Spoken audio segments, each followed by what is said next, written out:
So how long had you been living here at this house? About a year and a half. Before the tragedy happened? About a year and a half. Okay. And it wasn't out in Ricky would go into town from time to time, right, and walk home. It wasn't that uncommon for him. No, it wasn't that uncommon, but on that particular night, I was surprised that he didn't call for a ride home. Gotcha. Okay. If he felt that it was too cold or too nasty out, he would always call, Mom, can you come get me? You dropped him off then, right? I dropped him off in town. Okay. Was the snowstorm starting at that point in time? Yes. It had been, okay. Yeah, lightly. Mm-hmm. And it was, what, around 8:30 or so, roughly, somewhere in that time frame then?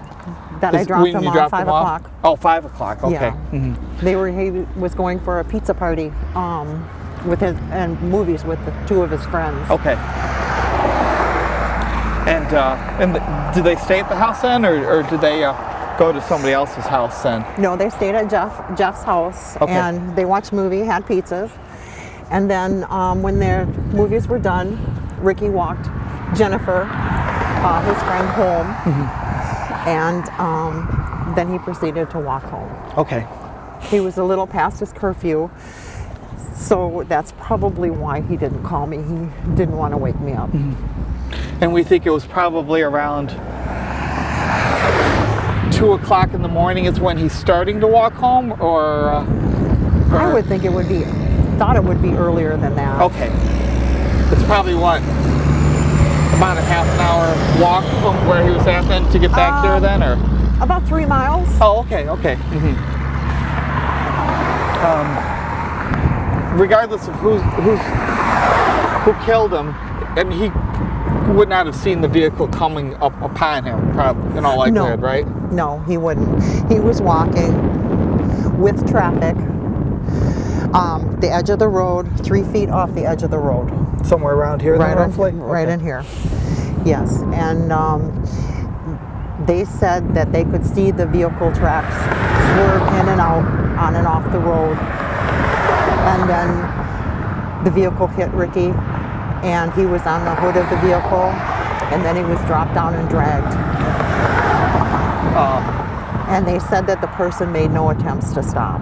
And the vehicle was having a difficult time trying to keep control of the wheel before it hit Ricky. It was swerving, yes. Swerving, so it's probably, in all likelihood, an intoxicated or drunk motorist. That's what I think. Yeah, I mean, I firmly believe that. And this happened right around bar closing time, roughly, right, 2 to 2:30 in the morning and stuff like that, then, right? So,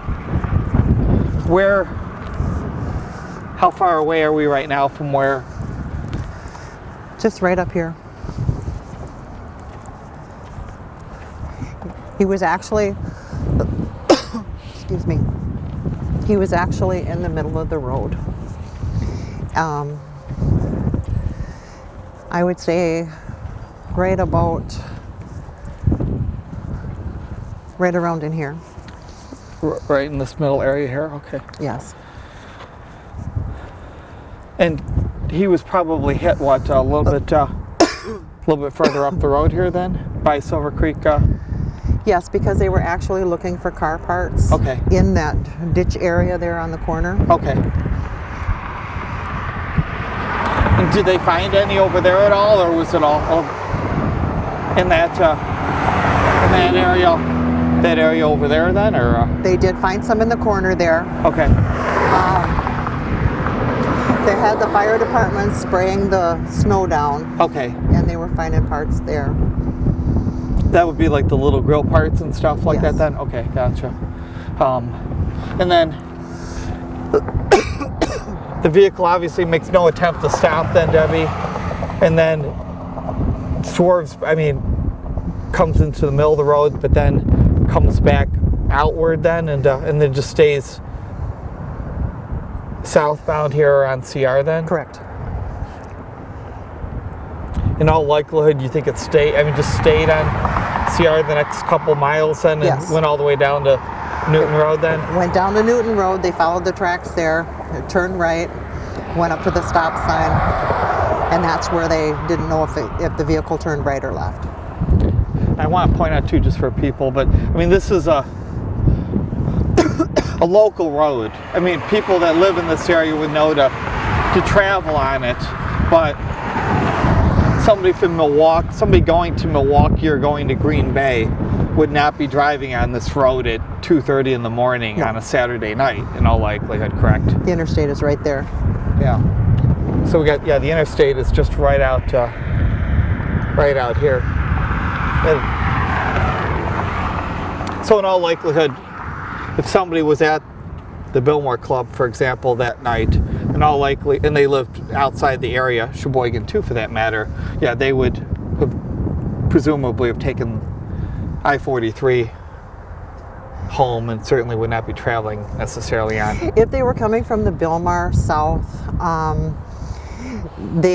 you can pick up the interstate a couple of miles down the road, or you'd have to backtrack into Manitowoc in order to pick up the interstate. But we believe that it was somebody local because of traveling on this road. And by local, that could be somebody that lives in Manitowoc County and presumably would live south of Manitowoc, since the city's to our north here then. Correct.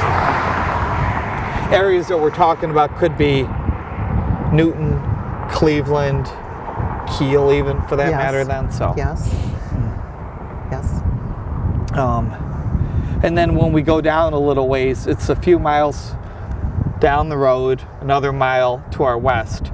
A couple days later, that's where some additional vehicle parts were found, correct? Now, I was under the impression that they were found that next day. Correct, on Sunday, yes. Yes. Yeah. I think it was Tuesdays when Mike Bushman went out there. I think they retrieved, it was on the 12th, but they were called in on the 10th though.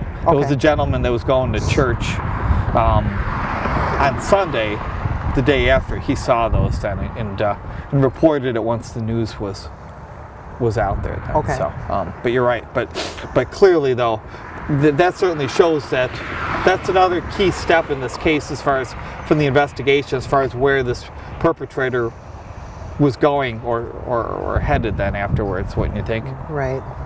The fact that nobody's ever come forward that has information that may be a relative or a spouse of whoever did this, does that surprise you, or is that something you've ever thought about as far as how does a second person know about this that has always kept silent all these years and stuff like that as well? My plea has always been to the person who knows who killed him. Whether it be a husband covering up for a wife covering up for a husband, a parent covering up for a child, somebody else knows who killed him. And that's who I've been making my plea to come forward and talk to me. I was going to say, so it was pretty snowy that night then, and Rick would have been somewhere right around here in this area here. That's what people have always told me. Even by working on this, I've had people, somebody will say, well, where was he walking though? Or like, how did he get hit in the road? And I'm like, no, he was on the side of the road. You could tell that. Right. He clearly was walking, on the side of the road. Right. But in all likelihood, we have an intoxicated motorist.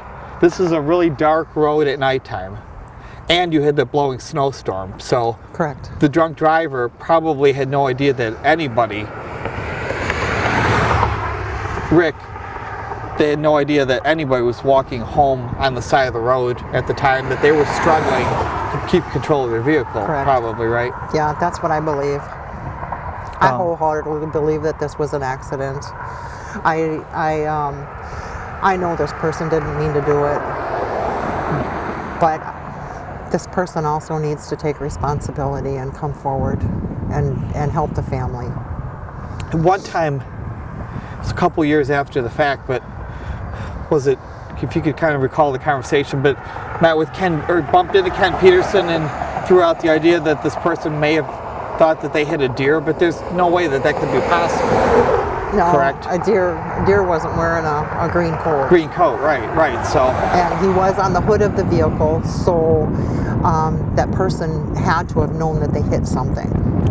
And if they didn't know that they hit something, The next morning, when they seen their vehicle and they seen the headlines, the press release, they should have put 2 and 2 together. Rick was a big kid, right? Tall? Yes. How tall? About 6 foot. 6 foot tall, okay. And he had played on the high school football team over at Lincoln? Yes, briefly. Okay.